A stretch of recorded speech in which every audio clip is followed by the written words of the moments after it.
The starving horse lay motionless in the dirt, its broken leg bent at a grotesque angle and every rib visible through its dull coat, when 73-year-old Gabriel found it abandoned to die. With trembling hands but unwavering resolve, he lifted the dying animal into his truck, unwittingly challenging a wealthy man's cruel indifference and setting in motion a desperate journey that would test the boundaries of compassion against the cold reality of law.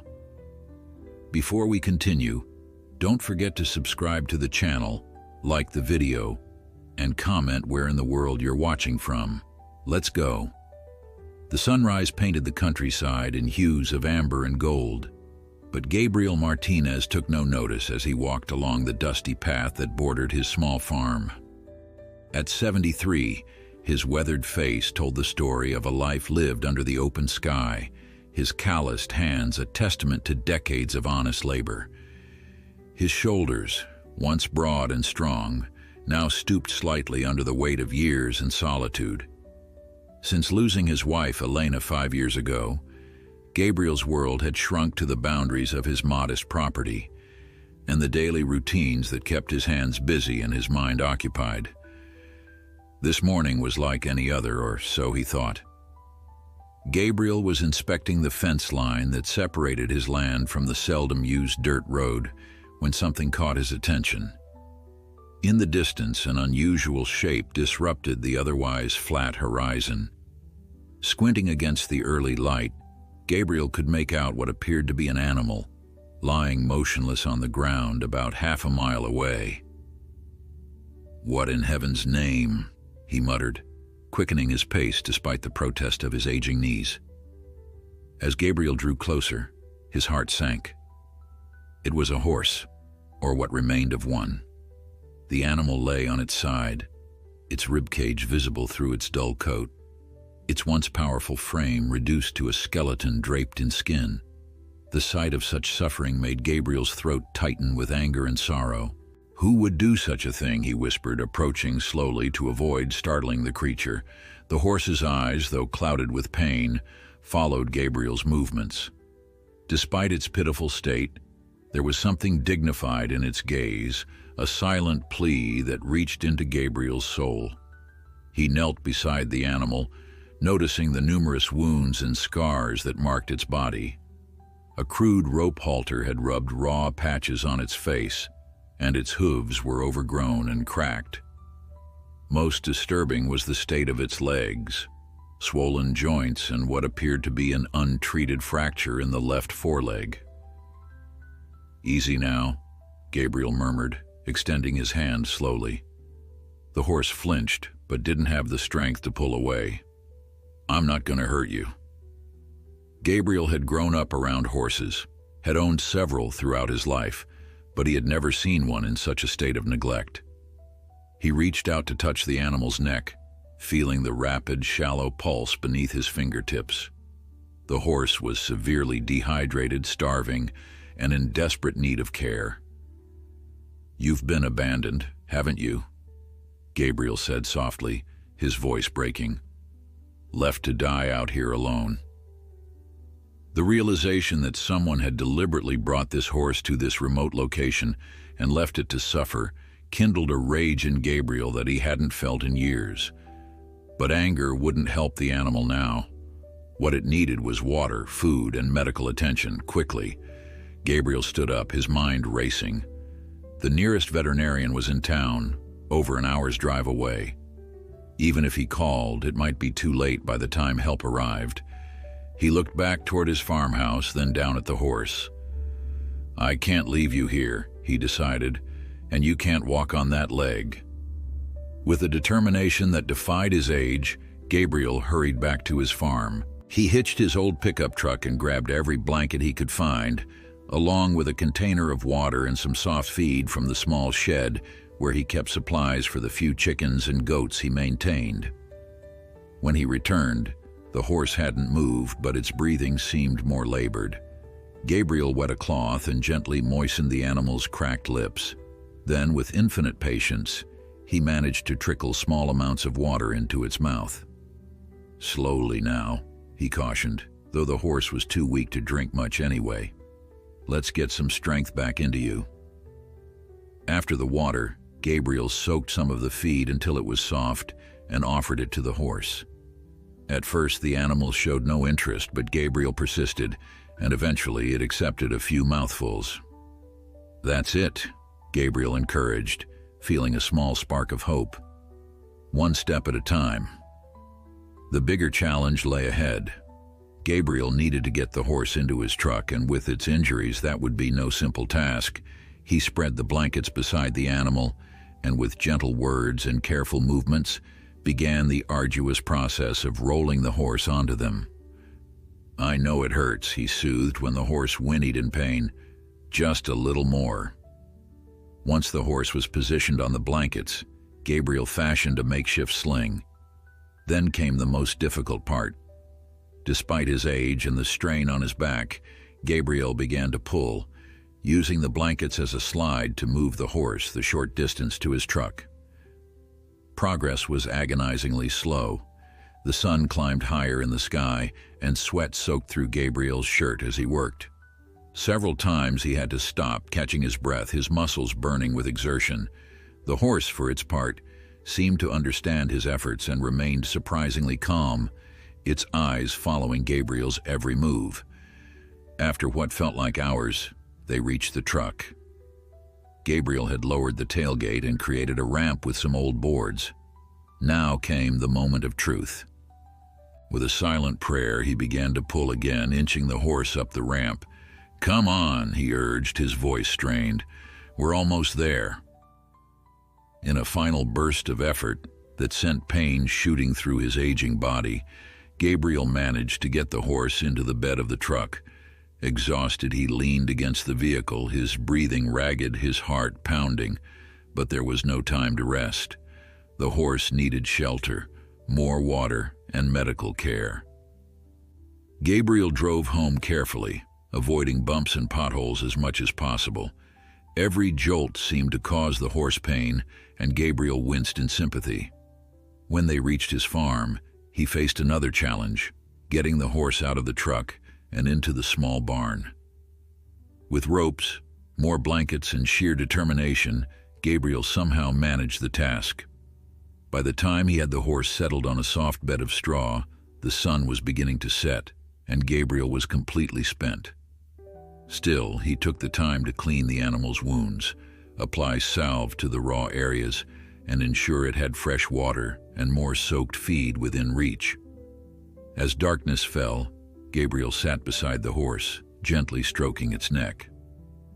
The animal's eyes, once dull with pain and resignation, now held a hint of something else, perhaps trust or the faintest glimmer of hope. "You're safe now," Gabriel promised, his voice thick with emotion. "I don't know who did this to you or why, but you're not alone anymore." In the quiet of the barn, as stars appeared in the night sky outside, Gabriel made a decision. Whatever it took, whatever the cost, he would help this horse recover. Not just its body, but its spirit. In the depths of his own loneliness, Gabriel had found something to fight for again. "We'll start fresh tomorrow," he whispered to the horse, who had finally closed its eyes in what appeared to be the first peaceful sleep it had known in a long time. "I'll call you Esperanza, hope, because that's what we both need now." Morning came with a chorus of roosters and the soft pink glow of dawn filtering through the barn's weathered boards. Gabriel had spent much of the night in the makeshift stall with Esperanza, catching brief moments of sleep on an old chair he'd dragged in from the house. Every hour he'd checked on the horse, offering small amounts of water and ensuring the animal was comfortable. Now, as light filled the barn, Gabriel studied Esperanza with renewed concern. The horse looked marginally better after a night of rest and hydration, but Gabriel knew they were far from out of the woods. Esperanza's breathing was still shallow, and the injured leg remained swollen and hot to the touch. Gabriel couldn't delay getting professional help any longer. With stiff movements, he rose from the chair, his joints protesting after the night spent in the uncomfortable position. "I'll be back soon," he promised Esperanza, who watched him with those intelligent eyes that seemed to understand every word. Gabriel made his way to the house, each step reminding him of yesterday's extraordinary exertion. Inside, he picked up the phone and dialed Dr. Ramirez, the veterinarian who had cared for his animals for over 20 years. The conversation was brief but urgent, and Dr. Ramirez promised to come as soon as she finished an emergency call at a neighboring farm. While waiting, Gabriel prepared a mash of oats, bran, and a little molasses, soft enough for Esperanza to eat with minimal effort. He returned to the barn with the feed and fresh water, settling down beside the horse. "You need to eat to regain your strength," he encouraged, offering a handful of the mixture. Esperanza sniffed it cautiously, then took a small mouthful. Gabriel smiled, the simple action filling him with disproportionate joy. That's it. Small steps. 2 hours later, Dr. Ramirez's truck pulled up outside the barn. Maria Ramirez was a compact woman in her 50s with graying hair tied back in a practical ponytail and eyes that reflected decades of treating both animals and their often distraught owners. "Gabriel," she greeted, her face grave as she took in the sight of the emaciated horse. "You weren't exaggerating." Dr. Ramirez conducted a thorough examination, her hands gentle but confident as they moved over Esperanza's body. She checked the horse's eyes, teeth, and heartbeat, palpated the abdomen, and finally turned her attention to the injured leg.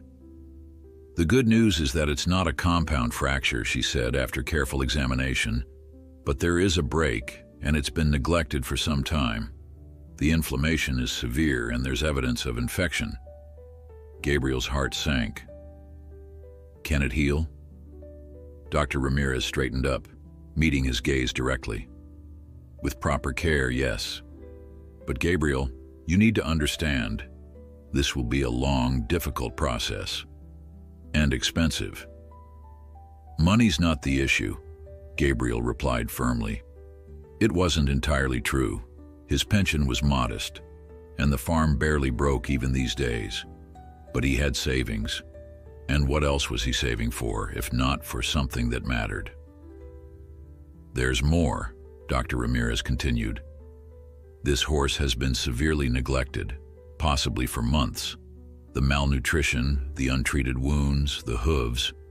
Whoever owned this animal before should be charged with cruelty."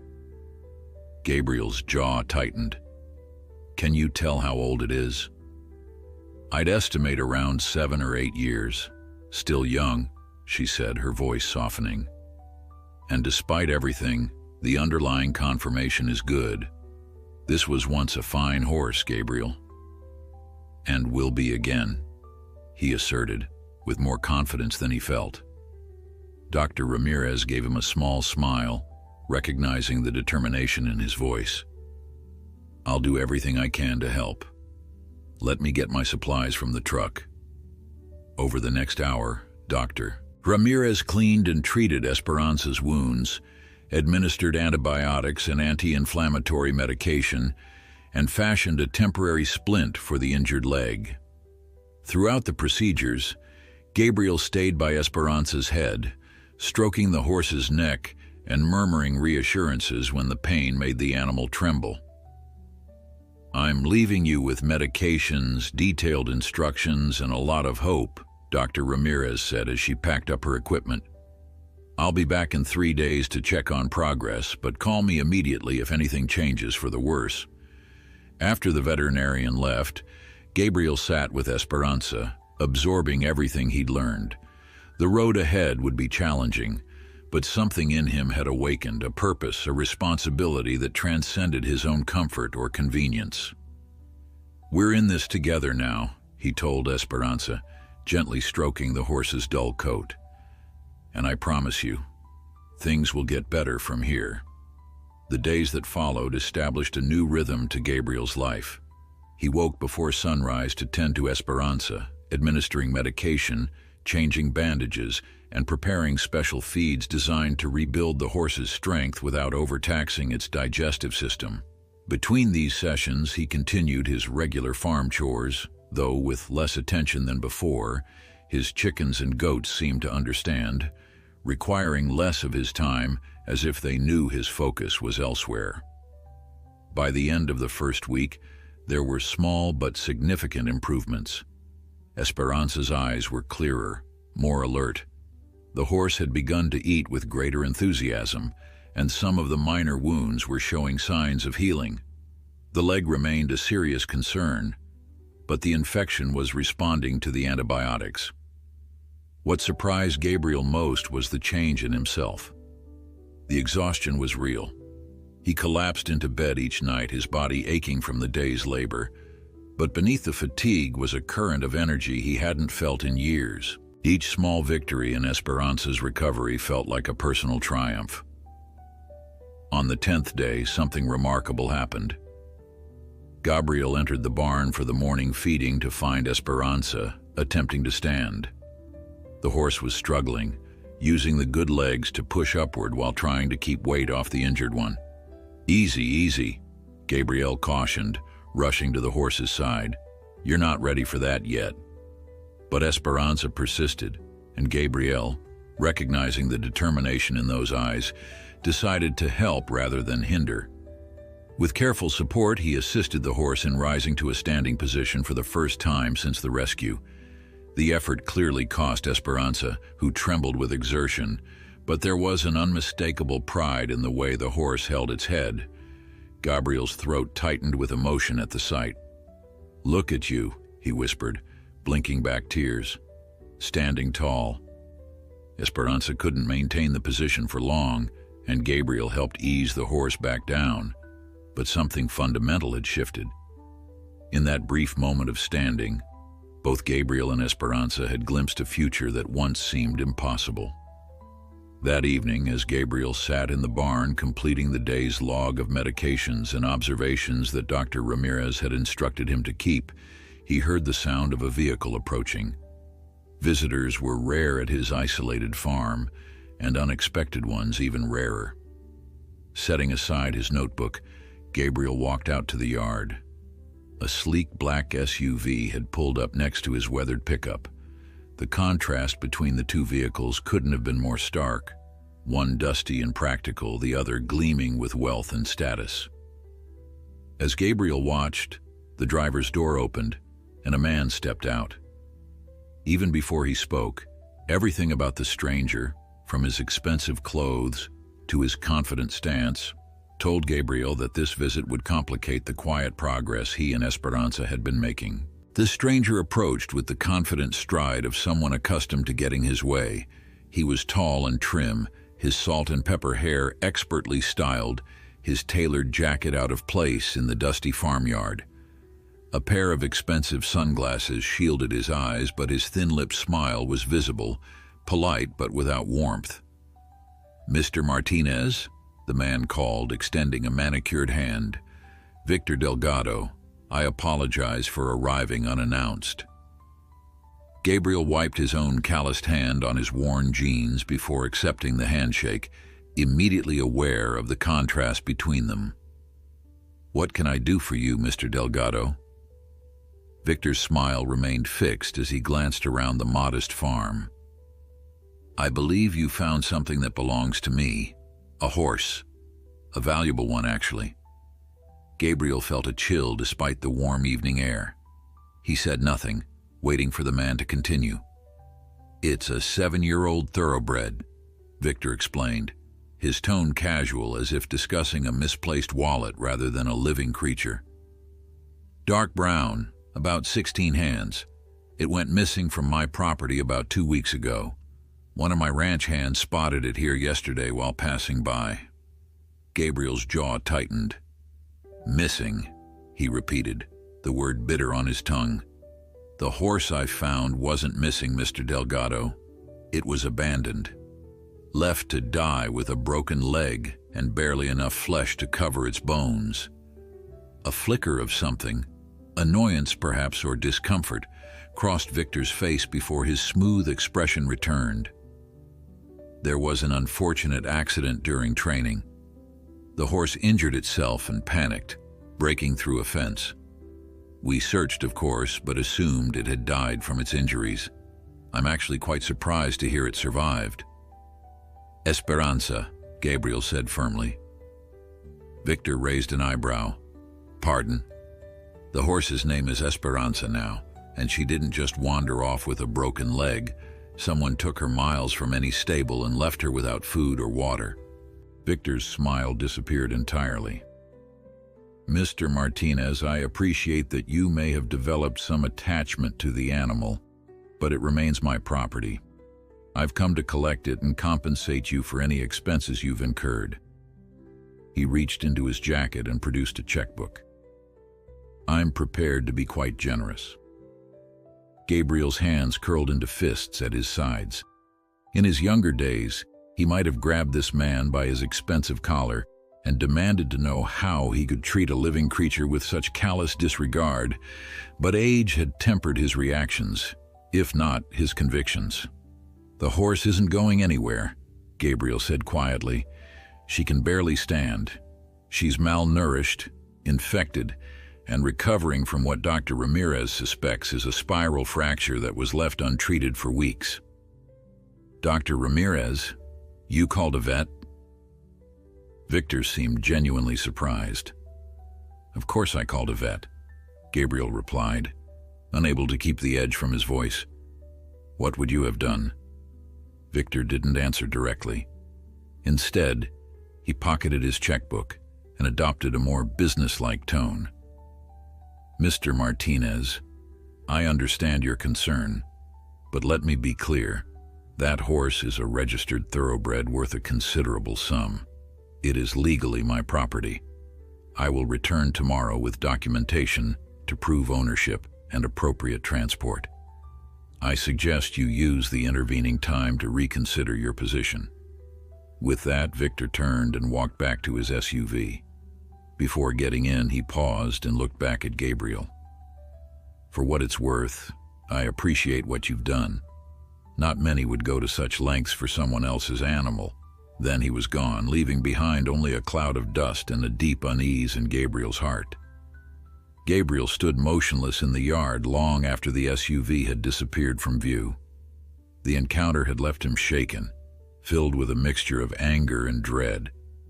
Slowly, he made his way back to the barn, where Esperanza lay peacefully, unaware of the storm brewing around her. "He'll come back tomorrow," Gabriel told the horse, sitting heavily on his chair, "and he has the law on his side." Esperanza shifted slightly, turning her head to look at Gabriel with those expressive eyes. The trust in them made Gabriel's chest tighten with resolve. Whatever Victor Delgado's legal rights might be, Gabriel wouldn't return Esperanza to someone who had so clearly neglected her. That night, Gabriel barely slept. He lay awake in his bed, staring at the ceiling while his mind raced through options, each seeming less viable than the last. He could refuse to hand over Esperanza, but that might lead to legal trouble he couldn't afford. He could try to hide her, but where? And in her condition, moving her again could be dangerous. By dawn, Gabriel had reached a decision. It wasn't perfect, and it might not work, but it was the only path he could see. He rose, dressed quickly, and headed to the barn to tend to Esperanza before driving into town. The local animal welfare office was housed in a small building on the outskirts of town. Gabriel had never had occasion to visit before, but he knew Rosa Diaz, the officer in charge, from community events and mutual friends. Rosa listened carefully as Gabriel recounted finding Esperanza, her condition, and Victor Delgado's visit. Her expression grew increasingly troubled as he spoke. "I know this Delgado," she said when Gabriel finished. "He owns Vistas del Sol, that big equestrian center on the north side of the county. Breeds and trains show horses, very high-end operation." She tapped her pen against her desk thoughtfully. "But I've heard rumors, nothing substantial enough to warrant an investigation, but concerns about how they handle horses that don't meet their standards." "Esperanza didn't just fail to meet standards," Gabriel said, his voice tight. "She was discarded like trash." Rosa nodded grimly. Here's what we can do. I'll come out to your place today and document the horse's condition. Take photographs, get Dr. Ramirez's report. If what you're saying is accurate, and I have no reason to doubt you, we may have grounds to pursue charges of animal cruelty. And Esperanza? Gabriel asked, the question that mattered most to him. Rosa's expression softened. If we can prove neglect or cruelty, the court might revoke Delgado's ownership rights. But Gabriel, it's not a quick process, and it's not guaranteed. It wasn't the definitive answer Gabriel had hoped for, but it was something, a way to fight back against the injustice of Esperanza's situation. He thanked Rosa and headed back to the farm, his mind slightly more at ease with a plan in place. When he arrived home, Gabriel was relieved to find no sign of Delgado or his sleek SUV. In the barn, Esperanza greeted him with a soft nicker, the first vocal acknowledgement she'd given him since her arrival. The sound, so simple and yet so meaningful, brought a smile to Gabriel's weathered face. "We're going to fight for you," he promised, stroking her neck. "I won't let you go back to that place." Throughout the day, Gabriel continued Esperanza's care routine, but with renewed focus and determination. Each bandage he changed, each dose of medication he administered, each handful of feed he offered, all were acts of defiance against the callousness that had brought this noble animal to such a state. By mid-afternoon, Rosa arrived with her camera and official forms. She documented Esperanza's condition thoroughly, her experienced eye noting details that even Gabriel had missed: old scars suggesting previous mistreatment, muscle atrophy indicating long-term confinement, the particular pattern of the hoof neglect. "This didn't happen in 2 weeks," she confirmed, her voice taut with professional anger. "This is months of neglect, minimum." Just as Rosa was finishing her assessment, the sound of vehicles approaching reached them. Gabriel stepped outside to see Victor Delgado's SUV, now accompanied by a large horse trailer and a police cruiser. The battle for Esperanza's future was about to begin in earnest, and Gabriel straightened his shoulders, ready to face whatever came next. Some fights, he knew, were worth every risk they entailed. Victor Delgado stepped out of his SUV with the same confident demeanor as before, but this time he was flanked by 2 men, a young, uniformed police officer who looked uncomfortable with the situation, and an older man in a crisp business suit carrying a leather portfolio. Gabriel stood his ground as they approached, grateful for Rosa's presence beside him. She had already stepped forward, her official badge visible on her belt. "Mr. Delgado," she greeted coolly, "I'm Rosa Diaz, County Animal Welfare Officer. I was just completing an investigation into a case of suspected animal cruelty." Victor's expression tightened momentarily before he regained his composure. "Officer Diaz, this is unexpected." He gestured to the man beside him. "This is my attorney, James Peterson, and Officer Morales, who's here to help facilitate the return of my property." Officer Morales shifted his weight from one foot to the other, clearly sensing the tension. "I was told this was a simple property recovery," he said, looking between Victor and Rosa with growing uncertainty. "It's become more complicated than that," Rosa replied. "I've documented extensive evidence of neglect and possible abuse of the horse in question. Until we can determine responsibility for its condition, the animal should remain where it is receiving proper care." Victor's attorney stepped forward. "We have all the necessary documentation proving Mr. Delgado's ownership," he said, opening his portfolio. "Whatever the horse's condition, it legally belongs to my client." "Ownership doesn't confer the right to abuse," Gabriel interjected, unable to remain silent. The attorney gave Gabriel a dismissive glance. "Mr. Martinez, with all due respect, you have no legal standing in this matter." "Actually," Rosa said, "Mr. Martinez is currently the horse's caretaker and a key witness in my investigation. His observations are quite relevant. The standoff continued in the farmyard, the afternoon sun bearing down on the unlikely gathering. Victor's patience was clearly wearing thin, his polite veneer cracking at the edges. "This is absurd," he finally snapped. "That horse cost me $30,000. It's a thoroughbred with championship bloodlines. I have every right to reclaim it." "Then why was it abandoned with a broken leg?" Gabriel asked quietly. "Left to die alone?" Victor turned to him, eyes flashing. "You don't understand the business, old man. When a horse is injured that severely, difficult decisions have to be made. It was deemed unrecoverable, a financial loss. These things happen." "So you just threw her away," Gabriel said, his voice steady but filled with quiet fury. "Like garbage." "Enough," the attorney interrupted. "Officer Morales, please explain to Officer Diaz that our documentation is in order and we are within our rights to remove the horse." Officer Morales looked increasingly uncomfortable. "Ma'am, they do seem to have the proper paperwork. If the horse belongs to Mr. Delgado—" "Technically, yes," Rosa conceded, "but I'm invoking Section 42 of the County Animal Welfare Code. When there's evidence of cruelty or neglect, I have the authority to place the animal in protective custody pending investigation." She handed Officer Morales her own set of papers. "These are the official documentation of the horse's condition upon discovery and current medical assessment." The young officer reviewed the documents, his expression growing more troubled as he read.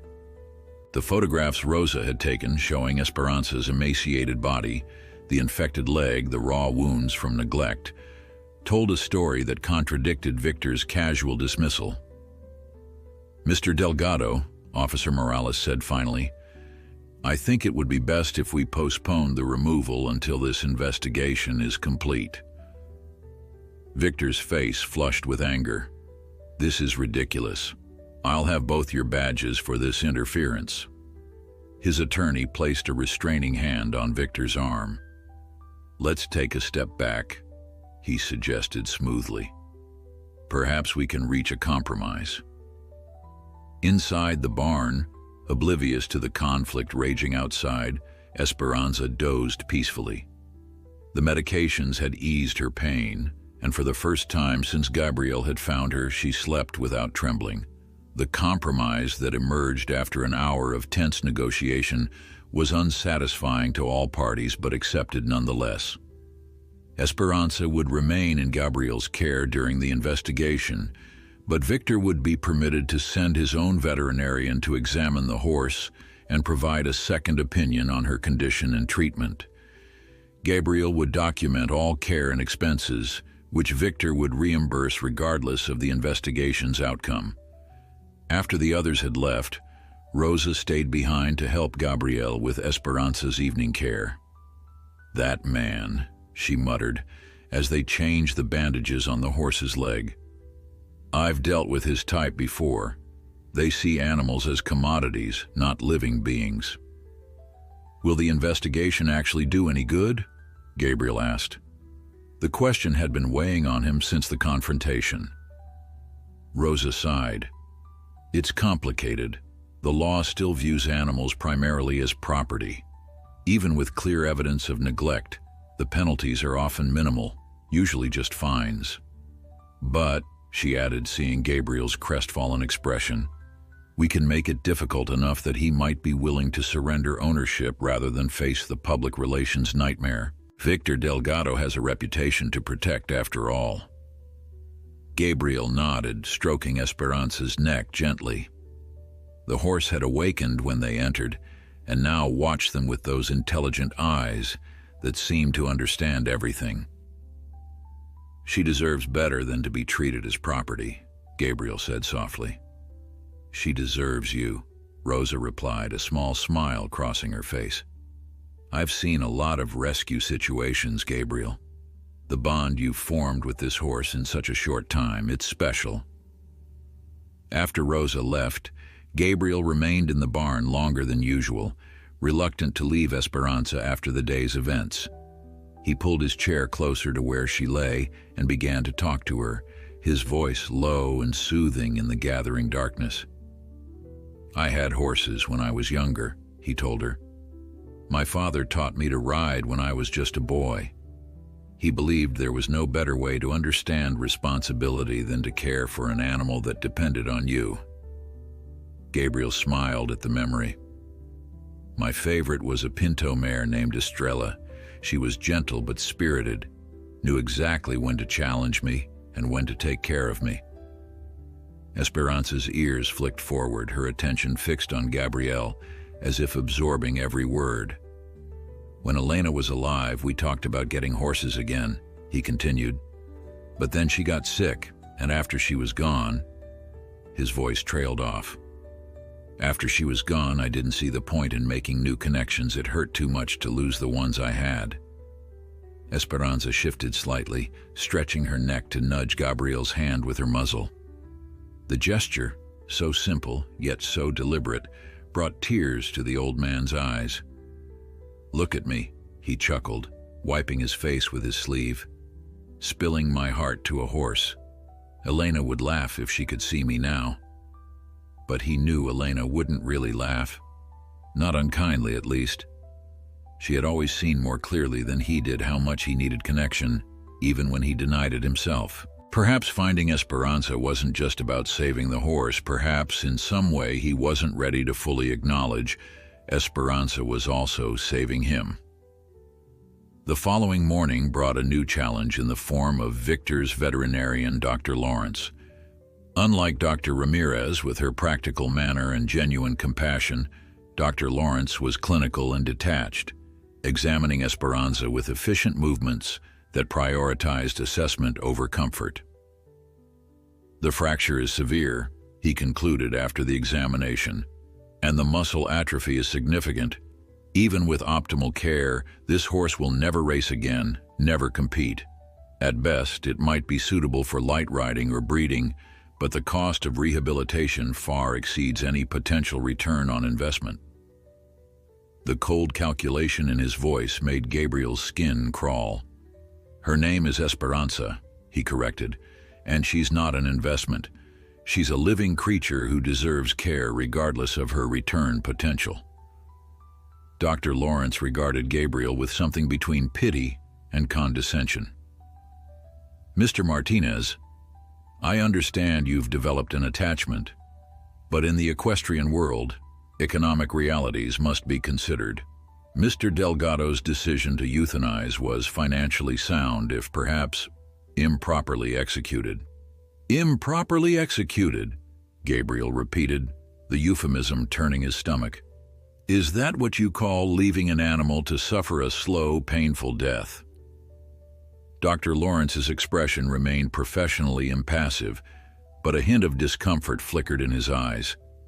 "I'm simply stating the economic realities, Mr. Martinez. I make no judgment on Mr. Delgado's methods." "Then perhaps you should," Gabriel replied, his voice quiet but firm. "As a veterinarian, isn't your first duty to the animals in your care?" Before Dr. Lawrence could respond, Dr. Ramirez's truck pulled into the yard. Gabriel had called her that morning after learning of the impending visit from Victor's veterinarian, wanting to ensure Esperanza had an advocate who truly cared for her welfare. The tension in the barn shifted noticeably as Dr. Ramirez entered. She nodded briefly to Gabriel before turning her professional gaze to Dr. Lawrence. "I don't believe we've met," she said, extending her hand. "Maria Ramirez. I've been treating Esperanza since Mr. Martinez found her." Dr. Lawrence shook her hand with visible reluctance. "Jonathan Lawrence.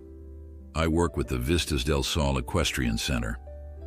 "Ah," Dr. Ramirez said, her tone neutral but her eyes sharp. "I'm familiar with the operation. What's your assessment of our patient?" What followed was a clinical discussion between the two veterinarians that Gabriel only partially understood. Technical terms about bone healing, muscle atrophy, and nutritional rehabilitation filled the air as the doctors circled Esperanza, occasionally pointing to specific areas of concern. Though their medical vocabulary aligned, their fundamental approaches could not have been more different. Dr. Lawrence spoke of Esperanza as a damaged asset, Dr. Ramirez as a healing patient. The prognosis for full recovery is poor, Dr. Lawrence concluded, directing his words to Gabriel, though his eyes kept darting to Dr. Ramirez as if expecting challenge. Even with extensive rehabilitation, this horse will likely always have a pronounced limp. She'll never race again, never jump. Her value is significantly diminished. If we're speaking of value, Dr. Ramirez interjected mildly, I find it useful to distinguish between market value and inherent worth. Esperanza may never race again, but with proper care, she can live a comfortable, pain-free life. She can even be ridden gently once the leg has fully healed. Mr. Delgado is unlikely to invest in such extensive rehabilitation for a horse that cannot perform at competition level, Doctor. Lawrence replied stiffly. Then perhaps Mr. Delgado should consider surrendering her to someone who will, Dr. Ramirez suggested, her gaze shifting meaningfully to Gabriel. After Dr. Lawrence departed, promising a full report to Victor within the day, Dr. Ramirez stayed behind to check Esperanza's progress. The improvement, while subtle, was undeniable. The infection in the leg had begun to subside, and Esperanza's appetite had increased steadily over the past days. She's a fighter, Dr. Ramirez observed as she watched Esperanza take tentative steps around the stall, careful to keep weight off the injured leg. Most horses with injuries this severe, compounded by malnutrition and neglect, wouldn't have survived this long. She has something to live for now, Gabriel said, his weathered hand gently stroking Esperanza's neck. Dr. Ramirez smiled. Yes, she does. She packed her medical bag slowly, seemingly reluctant to leave. Gabriel, I should warn you, Dr. Lawrence's report won't do us any favors. He'll emphasize the economic aspects, the poor prognosis for full recovery, the diminished value. And that matters because in the eyes of the law, that's still how animals are primarily viewed, as property with a monetary value. If Delgado decides to fight, he could argue that the horse's condition was a financial decision, not cruelty. Gabriel's face darkened. How can abandoning an animal to die slowly be anything but cruelty? I agree with you, Dr. Ramirez said gently. But these cases can be difficult to prosecute. The good news is that Rosa is building a strong case, and public opinion can be powerful. People don't like hearing about animals being mistreated, especially by wealthy individuals who could easily afford proper care. After she left, Gabriel spent the afternoon with Esperanza, continuing the rehabilitation exercises Dr. Ramirez had prescribed, slowly walking the horse in small circles, supporting her weight when necessary, applying the special salves to her healing wounds. Each task was performed with a patience and gentleness that belied Gabriel's age and the physical toll of the work. As the days passed, a routine developed. Gabriel would rise before dawn, tend to Esperanza first, then see to his other animals and farm chores. Throughout the day, he would return to the barn frequently, ensuring Esperanza had fresh water, appropriate feed, and the medications she needed. In the evenings, he would often bring his dinner to the barn, sitting with Esperanza as he ate, talking to her about his day, about Elena, about the farm's history, about anything and everything. And Esperanza listened. Gabriel knew horses couldn't understand human speech. Not really. But there was something in the way she turned her head toward him, the way her ears flicked forward when he spoke, that made him feel truly heard for the first time since Elena had passed. One evening, as Gabriel was sharing a particularly vivid memory of Elena, her laughter as they danced in the kitchen to old records, her hands covered in flour from baking bread, he noticed Esperanza watching him with an intensity that stopped him mid-sentence. "What is it, girl?" he asked softly. In response, Esperanza shifted her weight and with careful deliberation, took several steps toward him. Each movement was measured, cautious, but the determination was unmistakable. When she reached Gabriel, she gently lowered her head to rest against his chest, as if offering comfort. Gabriel stood still, barely breathing, overwhelmed by the simple gesture of trust and connection. Tears welled in his eyes, and he made no effort to stop them as they traced paths down his weathered cheeks. One hand came up to stroke Esperanza's mane, the other rested on her neck, feeling the steady pulse of life beneath his fingers. "Thank you," he whispered. The words meant for Esperanza, but perhaps also for whatever twist of fate had brought them together. The peaceful moment was interrupted by the sound of a vehicle approaching the farm. Gabriel sighed, reluctantly breaking the connection with Esperanza. "Let's see who that is," he said, giving her one final pat before walking to the barn entrance. To his surprise, it was Rosa's official vehicle pulling up to the house. She wasn't scheduled to visit today, and the unexpected appearance sent a ripple of concern through Gabriel. He made his way across the yard to meet her, noting the serious expression on her face as she got out of the car. "Rosa," he greeted her, "is everything all right?" She offered a tight smile that didn't reach her eyes. "We need to talk, Gabriel. Victor Delgado has escalated the situation. He's filed a formal complaint against you for theft of property, and he secured a court order for the immediate return of the horse."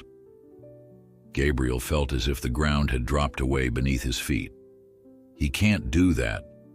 The investigation is still ongoing," Rosa confirmed, but his lawyers found a sympathetic judge who ruled that the animal should be returned to its legal owner while the investigation continues. "They're arguing that your care, while well-intentioned, isn't the specialized rehabilitation a valuable racehorse requires." "And if I refuse?" Gabriel asked, though he already knew the answer. Rosa's expression was grim. "Then you'd be in contempt of court, Gabriel. They could arrest you." The night air was cool against Gabriel's face as he sat on the porch steps, a cup of coffee growing cold in his hands. The stars spread across the sky in their ancient patterns, indifferent to the human troubles unfolding beneath them. Inside the barn, Esperanza rested peacefully, unaware that her fragile recovery might soon be disrupted. Gabriel's mind turned over Rosa's words again and again. The court order would be executed tomorrow. By noon, Victor Delgado's people would arrive to collect Esperanza and transport her back to Vistas del Sol, back to the man who had discarded her when she no longer served his purposes.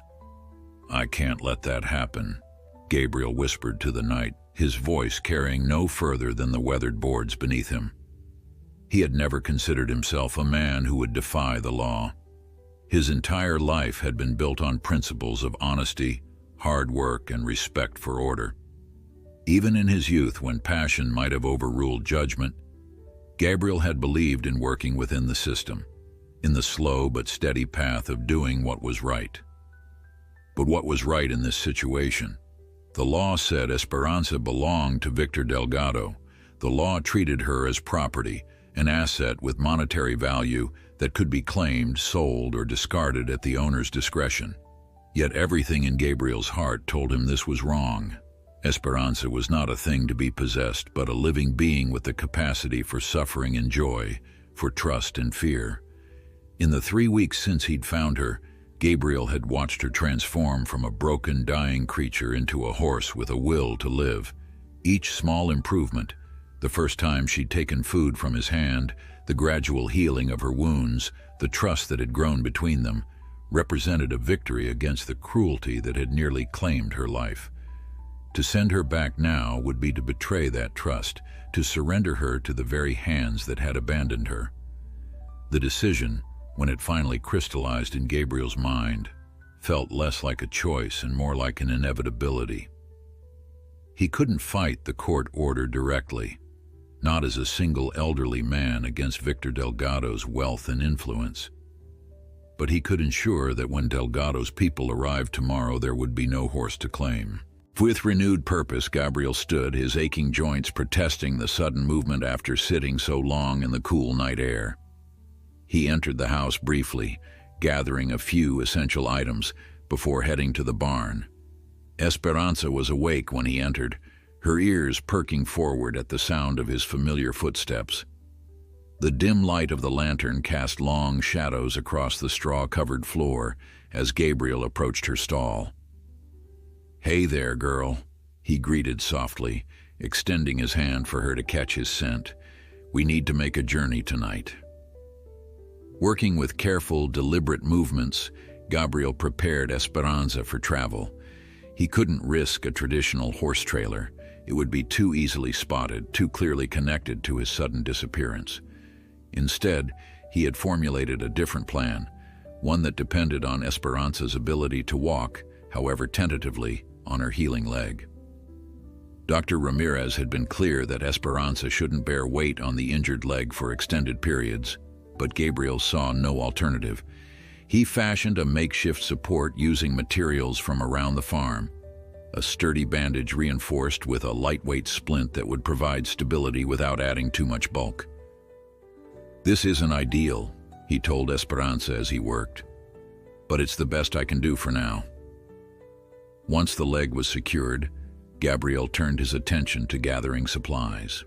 Food and water for both of them, first aid materials for Esperanza, a few personal items he couldn't bear to leave behind, including the worn photograph of Elena that had sat beside his bed since her passing. Everything else, the farm and all it contained, would have to be abandoned, at least for now. A pang of regret shot through Gabriel as he realized what he was doing. This farm had been his home for over 40 years. He and Elena had built a life here, had weathered storms, both literal and metaphorical, within these walls. Every corner held memories, echoes of laughter and tears, of struggles overcome and joys shared. To leave it all behind, and to do so as a fugitive from the law, was no small thing. But as Gabriel looked at Esperanza, saw the trust in her dark eyes, he knew he couldn't choose differently. Some principles transcended property and possessions. Some bonds, once formed, couldn't be broken for the sake of convenience or legal technicality. "Elena would understand," he murmured, more to himself than to the horse.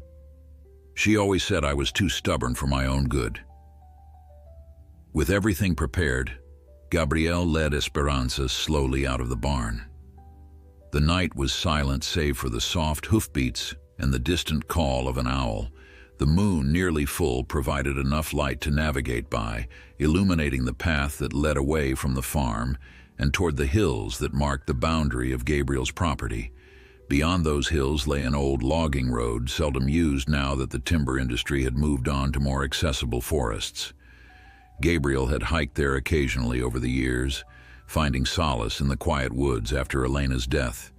Now, that forgotten path represented their best chance of escaping undetected. The journey was slow and arduous. Esperanza moved carefully, favoring her injured leg despite the support Gabriel had provided. Every few hundred yards they would stop to rest, Gabriel murmuring encouragement and checking the bandages to ensure they remained secure. "You're doing so well," he told her during one such pause, stroking her neck as she caught her breath. Just a little further to the road. Dawn was breaking by the time they reached the old logging road, the first golden rays of sunlight filtering through the pine trees that lined the path. Gabriel's body ached from the night's exertions, his old bones protesting each step. But there was a clarity in his mind, a certainty of purpose that transcended physical discomfort. A mile along the logging road stood an abandoned ranger station, a relic from when this area had been actively managed for timber. Gabriel had discovered it years ago during his solitary hikes, finding the small cabin still structurally sound despite years of neglect. It would serve as a temporary shelter while he determined their next move. As they approached the cabin, Gabriel felt a mixture of relief and trepidation. Relief that they had made it this far without incident, that Esperanza had managed the journey without further injury to her leg. Trepidation about what lay ahead, how long they could remain hidden, what resources they would need, what consequences might follow his decision to defy the court order. The ranger station was as he remembered it, a single room with sturdy log walls, a stone fireplace, and windows that, though grimy, remained intact.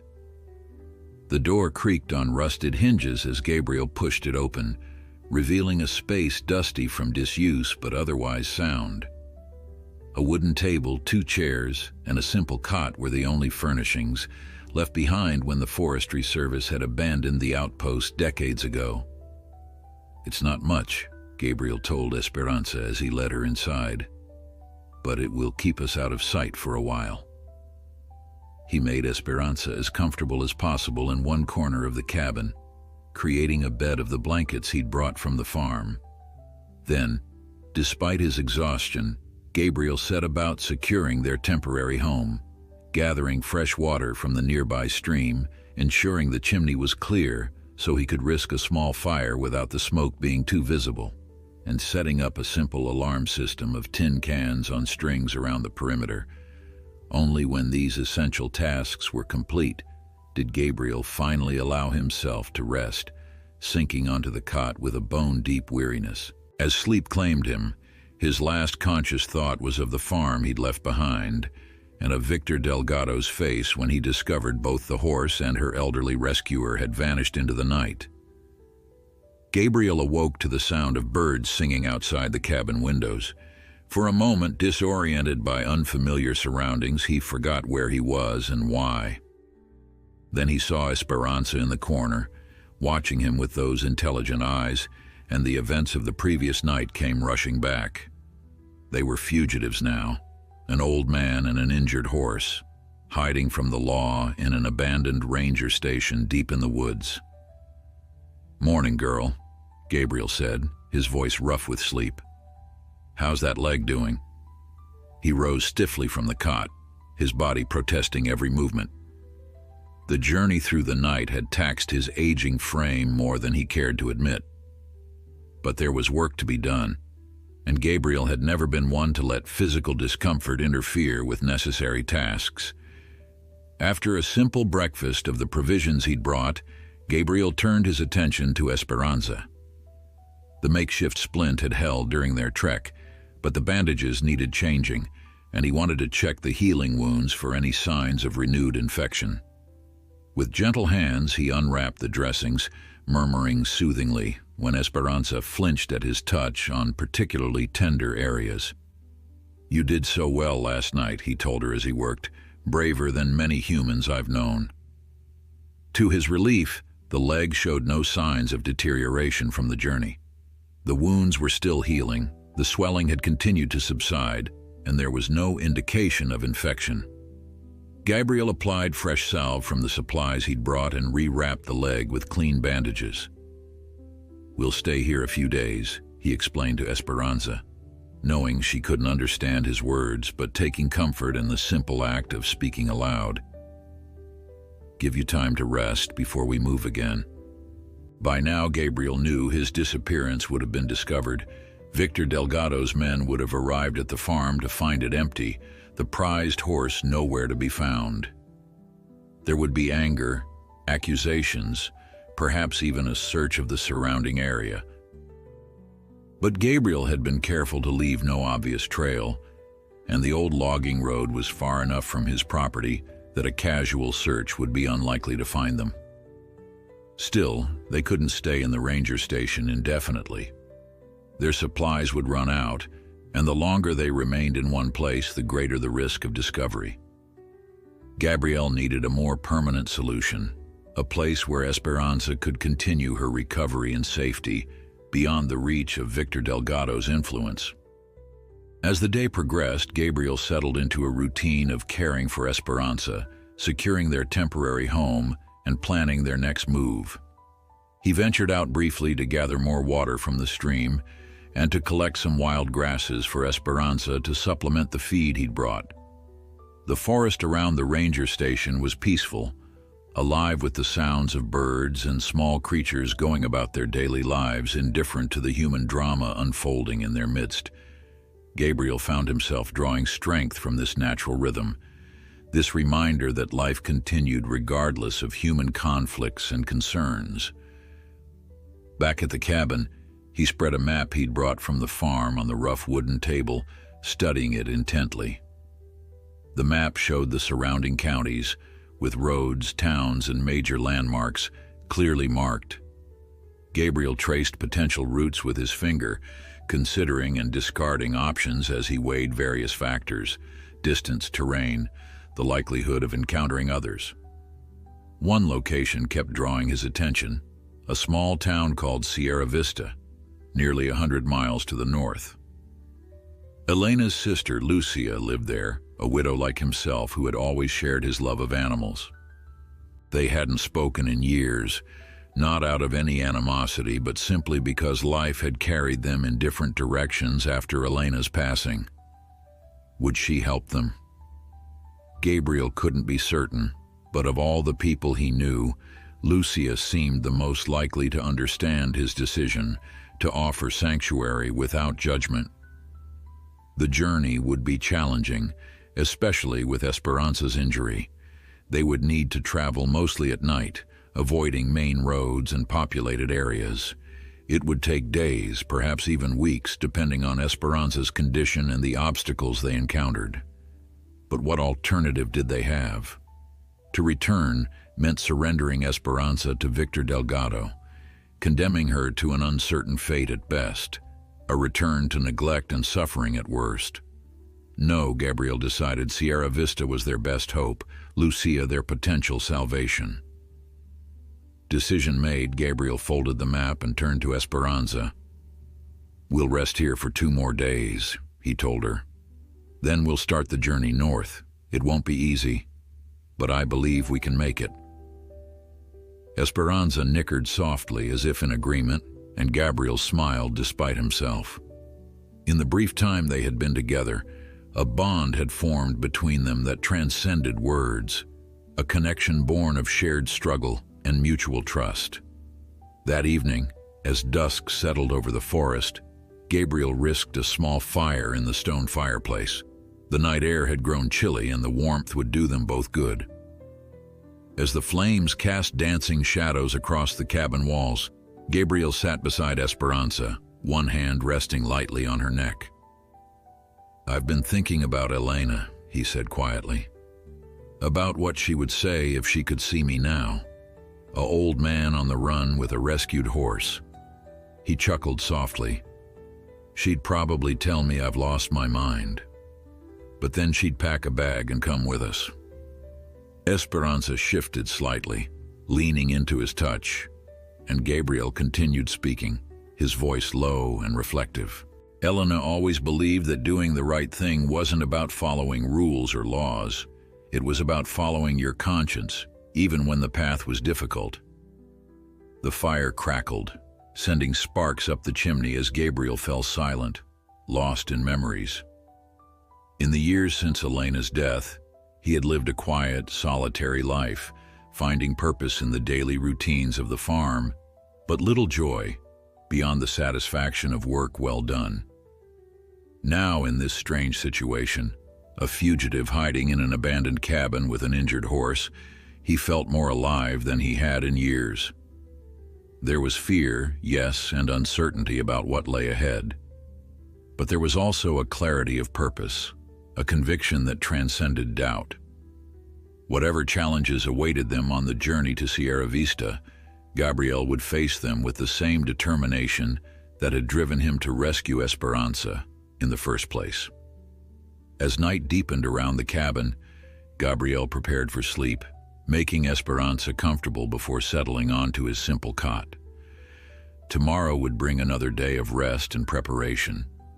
Then, under cover of darkness, they would begin the long journey northward, toward what Gabriel hoped would be a sanctuary for them both.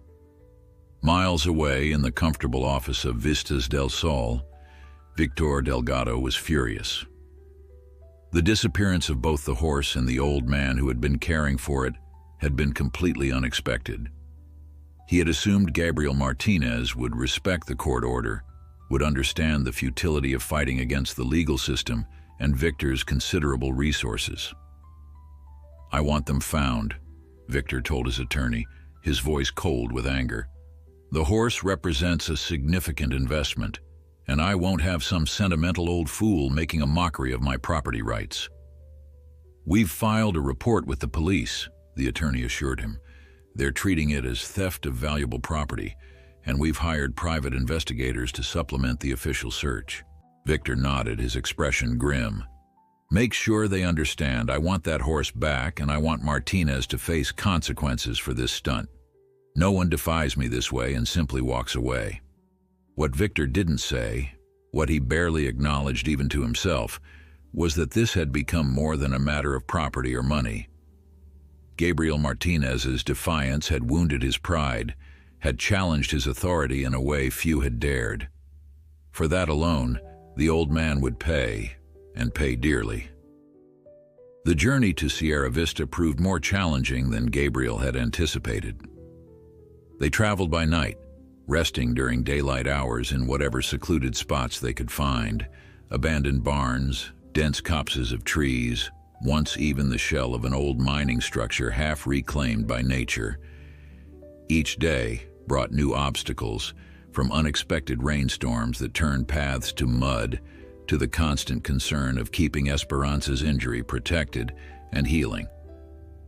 After a week on the road, they had covered less than half the distance to Lucia's home. Esperanza's strength was improving gradually.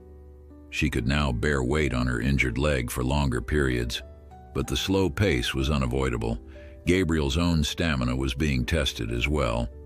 At 73, sleeping on hard ground and walking for hours each night took a considerable toll. Yet he never complained, not even to himself. Every step brought them further from Victor Delgado's reach, closer to the sanctuary he hoped Lucia would provide. Their supplies were dwindling faster than Gabriel had planned.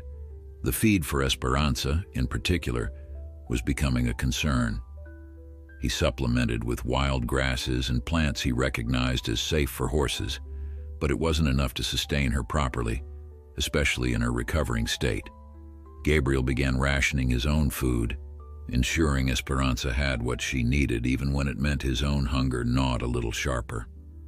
One night, as they made their way along a seldom-used fire road that cut through a national forest, Gabriel noticed Esperanza was moving with unusual difficulty. He halted immediately, concerned that the journey had aggravated her injury. "Let me see, girl," he murmured, crouching beside her with effort, his knees protesting the movement. Examining the leg in the dim moonlight filtering through the trees, Gabriel was relieved to find no new swelling or heat that would indicate infection, but Esperanza's fatigue was evident in the way she held herself, in the slight tremble of her muscles. They had pushed too hard, too consistently, without adequate rest or nutrition. "We need to find somewhere to stop for more than just a day," Gabriel said, stroking Esperanza's neck gently. "Somewhere safe where you can regain your strength." As if in answer to his concerns, the trees ahead thinned, revealing a small clearing with what appeared to be a structure of some kind. Approaching cautiously, Gabriel discovered an old hunter's cabin, more substantial than the ranger station they had left behind, but clearly unoccupied for some time. The door was secured with a simple padlock that, after some examination, Gabriel managed to break with a rock and the last reserves of his strength. Inside, the cabin was dusty, but intact. A single room with a stone fireplace, a rough wooden table and chairs, and a narrow bed frame with a bare mattress. It wasn't luxurious, but it was shelter, hidden from casual discovery, and solid enough to protect them from the elements. "This will do," Gabriel told Esperanza as he led her inside. "We'll stay here until you're stronger." For the next 5 days, they remained at the cabin.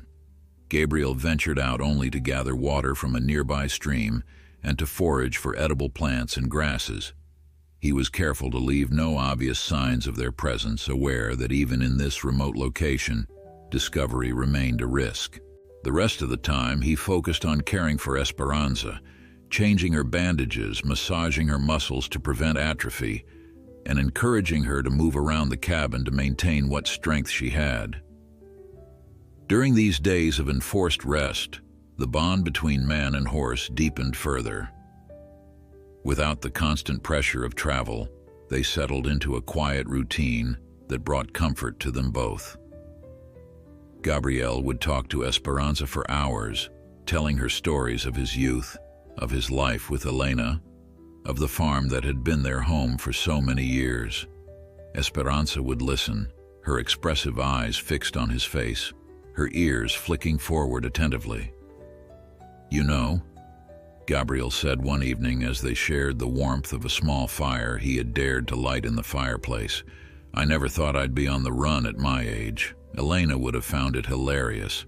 He chuckled softly at the thought. "She always said I was too set in my ways, too predictable."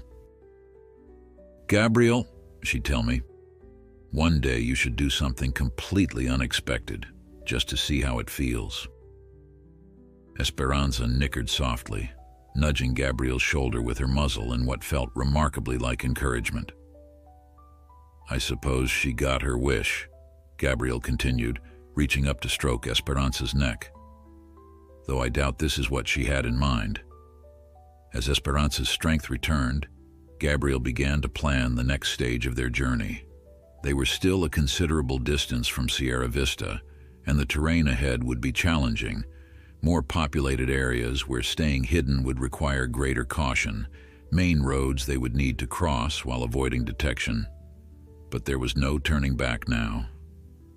News reports Gabriel had glimpsed on the small television in a diner where he'd briefly stopped for supplies confirmed his fears. Victor Delgado had escalated the situation, publicly accusing Gabriel of theft and offering a substantial reward for information leading to the recovery of his valuable property. The police were involved, though the story was being treated more as an unusual human interest piece than a serious crime. Still, it meant that every stranger was a potential threat, every public appearance a risk. On the evening before they planned to resume their journey, Gabriel sat with Esperanza under the stars, the cabin door open to the cool night air. The moon was nearly full, casting silver light across the clearing and turning the dew on the grass to scattered diamonds. "We've come this far together," Gabriel said softly, his hand resting on Esperanza's shoulder. "Whatever happens next, I want you to know that I don't regret any of it. Finding you, helping you heal, it gave me purpose again when I thought those days were behind me." Esperanza turned her head to look at him, and in that moment, Gabriel could almost believe she understood every word. There was a depth to her gaze, an intelligence and awareness that transcended the usual boundaries between human and animal. "Tomorrow we start again," Gabriel continued, "and we'll keep going until we reach Lucia. She'll help us, I'm sure of it, and then somehow we'll find a way to make a new life, one where no one can take you away, where you'll never be treated as mere property again." As they set out the following night, Gabriel felt a renewed determination. The rest had done them both good. Esperanza moved with greater ease, and his own body, though still protesting the demands he placed upon it, seemed to have found a second wind. The stars overhead guided their way as they continued their journey northward, toward the hope of sanctuary and a new beginning. Unknown to Gabriel, the net was beginning to close around them. Victor Delgado's hired investigators had picked up their trail, discovering the abandoned ranger station and following the faint signs of their passage through the forest. They were still days behind, but the gap was narrowing. The race to reach Sierra Vista before they were overtaken had become more urgent than ever. The mountains rose before them, purple shadows against the fading night sky. Gabriel paused at the edge of the tree line, squinting into the distance. According to his map, they were now just 2 days from Sierra Vista, 2 days from Lucia's farm, and the sanctuary he prayed she would provide. But these final miles would be the most dangerous. The rugged terrain offered fewer places to hide, and the main road to Sierra Vista, which they would eventually need to cross, saw regular traffic even in the pre-dawn hours. "We're close, Esperanza," Gabriel murmured, his hand resting on the horse's neck. "Just a little further." Esperanza had grown stronger during their journey. The broken leg, while not fully healed, bore her weight more confidently now. Her coat, once dull and lifeless, had begun to regain its luster, and her eyes held a brightness that spoke of her remarkable recovery. She was still thin. They both were, having subsisted on minimal rations for nearly 2 weeks, but the worst of her suffering seemed behind her. As the first light of dawn touched the horizon, Gabriel led Esperanza to a small grove of pines nestled against a hillside. It wasn't ideal, but it would conceal them during the daylight hours. He tethered Esperanza where she could reach the grass and fresh water from a small spring, then settled himself against a tree trunk, his body grateful for even this brief respite. Sleep came in fitful bursts, interrupted by every unfamiliar sound: a branch cracking, birds taking sudden flight, the distant rumble of vehicles on the highway they couldn't see but knew lay ahead. Gabriel's dreams were fragmented, filled with images of Elena, of the farm he'd abandoned, of Victor Delgado's cold eyes. In one particularly vivid dream, he saw Rosa standing in his empty barn, her face sad as she realized he was gone. He woke with a start to find the sun high overhead, filtering through the pine needles in dappled patterns. Esperanza stood nearby, watching him with what almost seemed like concern. "Just bad dreams," he assured her, his voice rough with sleep and thirst. "Nothing to worry about." But as he stretched his stiff limbs and took stock of their supplies, Gabriel couldn't dismiss the unease that had settled in his chest. They had come so far, overcome so many obstacles, yet the sense that danger was closing in had only grown stronger with each passing day. Their final push toward Sierra Vista began that evening as the sun dipped below the horizon. Gabriel had studied the map carefully, plotting a route that would keep them away from populated areas for as long as possible. But eventually, they would need to cross the main highway. There was no avoiding it. The night was clear, the stars bright overhead as they made their way along the base of the foothills. Esperanza moved with surprising energy, as if she too sensed they were nearing the end of their journey. Gabriel's own body, despite weeks of physical strain beyond what a man his age should endure, seemed to find renewed strength in their proximity to their destination. "Elena always said I was too stubborn to know when to quit," Gabriel told Esperanza as they navigated a particularly steep section. "Guess she was right about that."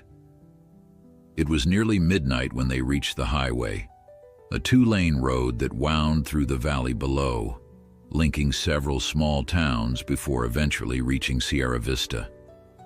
From their vantage point on a small rise, Gabriel could see headlights moving in both directions, though traffic was sparse at this hour.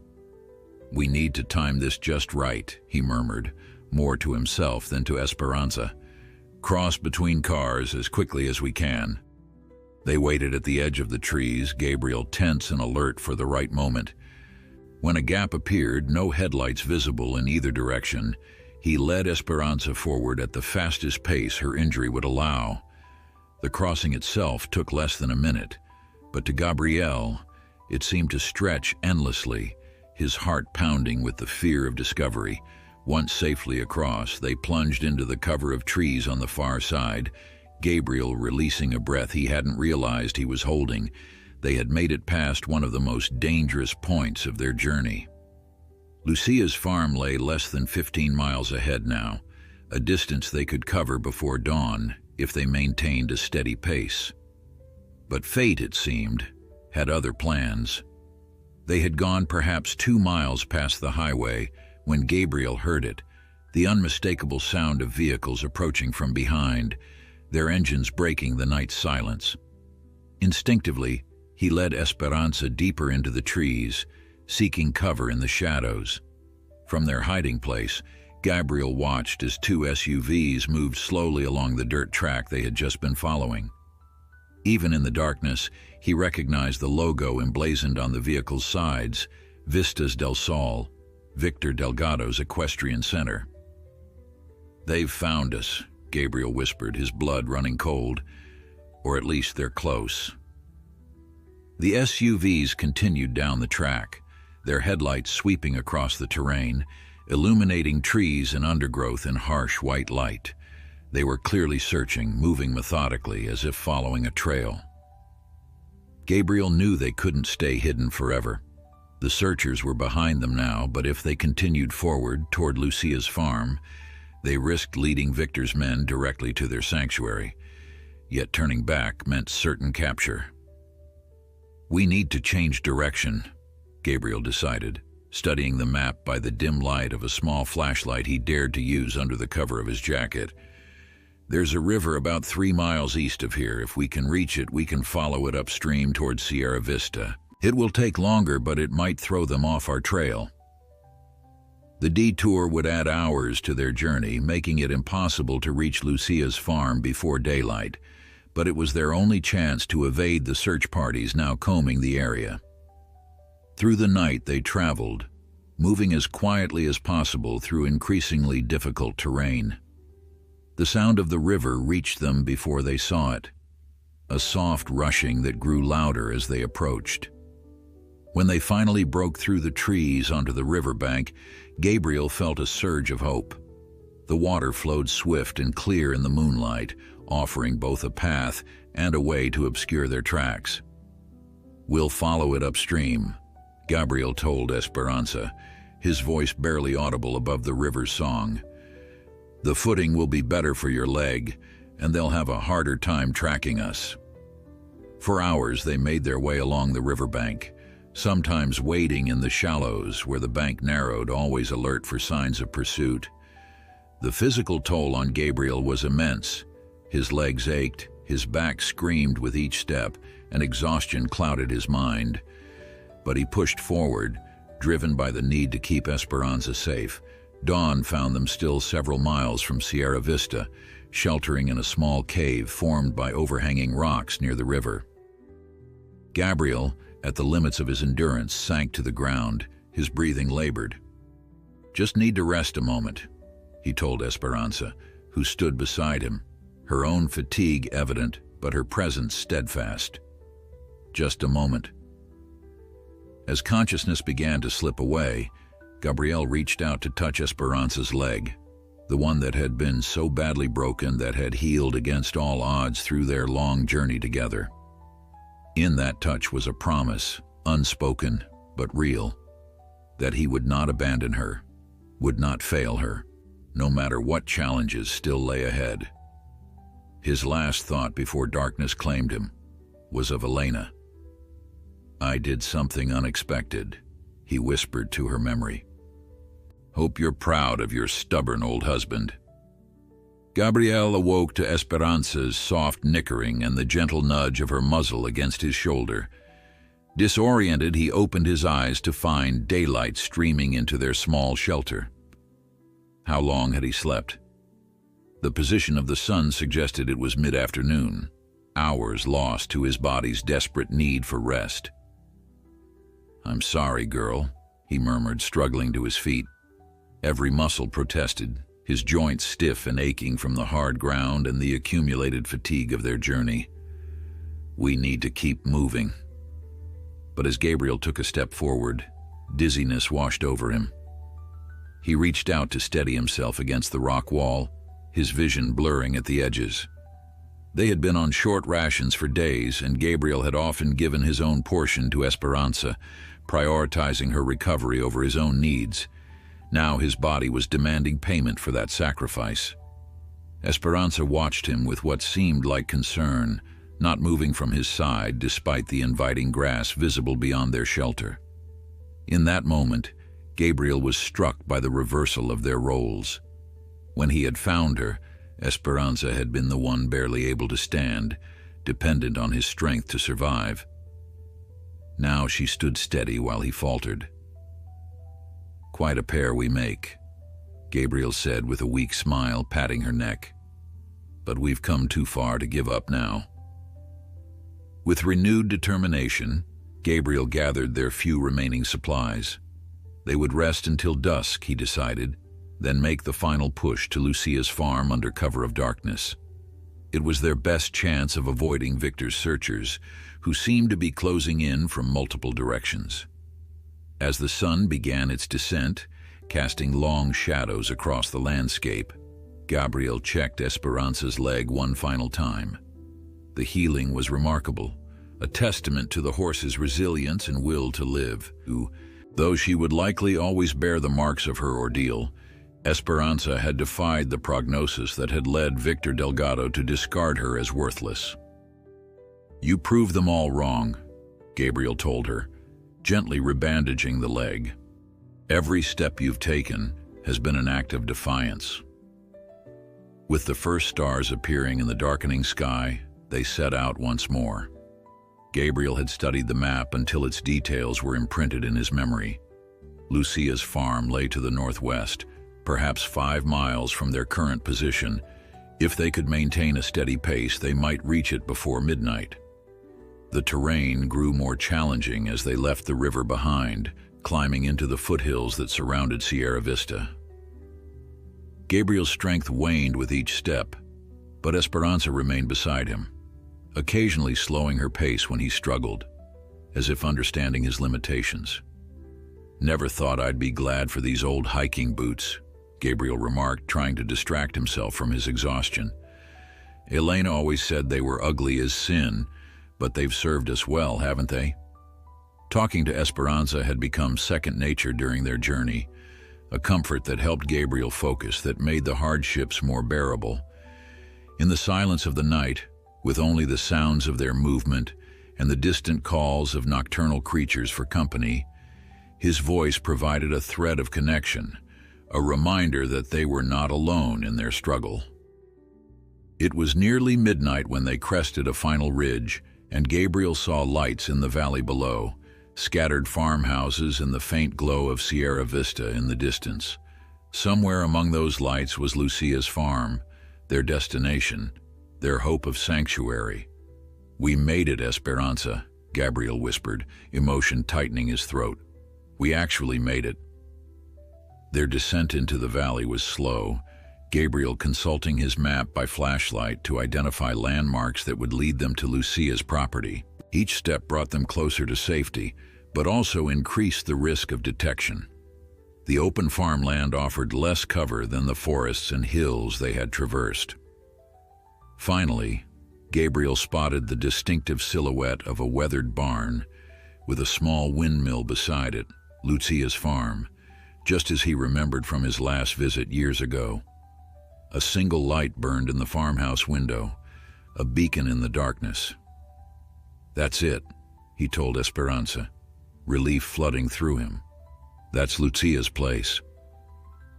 As they approached the farmhouse, crossing an open field bathed in moonlight, Gabriel was acutely aware of their vulnerability. If Victor's men were watching the farm, if they had somehow anticipated his destination, this would be the moment of greatest danger. But the night remained quiet, the only sounds the soft whisper of wind through grass and the distant barking of a farm dog. Gabriel led Esperanza to the back door of the farmhouse, his heart pounding with a mixture of exhaustion, hope, and fear. Would Lucia remember him? Would she understand why he had come? Would she be willing to risk helping them? Before he could knock, the door opened, spilling warm light into the darkness. Lucia stood in the doorway, her silver hair gathered in a bun, her face lined, but still bearing the same gentle strength he remembered from Elena's sister. "Gabriel," she said, her voice soft with surprise. "Rosa said you might come this way." "Rosa?" Gabriel echoed, confusion momentarily replacing his relief. "She called 3 days ago," Lucia explained, stepping aside to welcome him in. "Said you'd disappeared with an injured horse, that a man named Delgado was looking for you both. She thought you might head in this direction, knowing Elena and I were close." As Gabriel and Esperanza entered the warm kitchen, Lucia's eyes widened at their condition, both thin and exhausted, bearing the marks of their arduous journey. "Oh, Gabriel," she murmured, immediately moving to fill a kettle for tea. "What have you gotten yourself into?" Over steaming mugs of tea, Gabriel told Lucia everything, finding Esperanza near death, nursing her back to health, Victor Delgado's callous dismissal of her suffering, the court order that would have returned her to certain neglect, their desperate flight through the wilderness. Lucia listened without interruption, her expression softening as the story unfolded. When Gabriel finished, she reached across the table to take his weathered hand in hers. "Elena would be proud," she said simply, "and I'll help however I can." That night, Esperanza was settled in a clean stall in Lucia's barn, with fresh bedding and proper feed for the first time in weeks. Gabriel, despite his exhaustion, checked on her one last time before allowing himself to be shown to a spare bedroom in the farmhouse. "Rest now," he told Esperanza, stroking her neck. "We're safe here." The following days brought both healing and challenges. Lucia's neighbor, a retired veterinarian, examined Esperanza and confirmed what Gabriel already knew. Her recovery was remarkable, but the leg would never be completely sound. With proper care, however, she could live a comfortable life, perhaps even carry a rider for gentle rides. A week after their arrival, as Gabriel was helping Lucia in the garden, a car appeared on the long driveway leading to the farm. Gabriel tensed, preparing to flee, but Lucia placed a reassuring hand on his arm. "It's Rosa," she said, shading her eyes against the sun. "And I think that's a police car behind her." The confrontation Gabriel had been dreading had finally arrived. But as Rosa approached, her expression was not one of accusation, but of relief. "You made it," she said, embracing Gabriel before stepping back to introduce the man with her, not a local officer, but a federal agent investigating animal cruelty cases. "Mr. Martinez," the agent said, "your actions brought attention to a pattern of abuse at Vistas del Sol. Victor Delgado is facing multiple charges, and the court has ordered his remaining horses to be placed in protective custody." Gabriel listened in stunned silence as Rosa explained how his disappearance with Esperanza had generated unexpected media attention, turning what Victor had hoped would be a simple property dispute into a public relations nightmare. When photographs of Esperanza's condition upon discovery were leaked to the press, the public outcry had been immediate and overwhelming. "The charges against you have been dropped," Rosa concluded. "You're free to go home, Gabriel. Or," she added, her eyes twinkling, "to stay here if you prefer." In the barn, Esperanza greeted Gabriel with the familiar nicker that had become a constant in his life. He stood beside her, one hand resting on her neck, feeling the steady pulse of life beneath his fingers. "We did it, girl," he whispered. "We're finally free, both of us." And as the afternoon sun cast golden light across the farmyard, Gabriel Martinez and his rescued horse stood together. Two beings who had found in each other not just salvation, but a profound connection that transcended words, a bond forged in the crucible of shared struggle and unwavering trust.